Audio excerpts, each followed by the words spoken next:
Want to know how to make AgentGPT simplify complex topics? Well, no worries.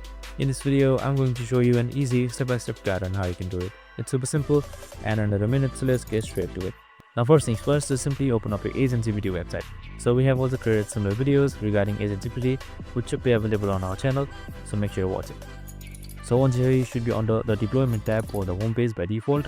And now on the name, just simply type in anything that you like. Simply name your ChatGPT, just simply name your AgentGPT, and then on the goal, just simply type in this.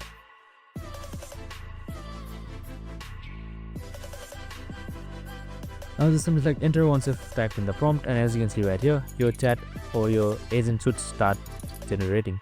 And once everything is done, you should get a clear information of what your desired output was wanted to be.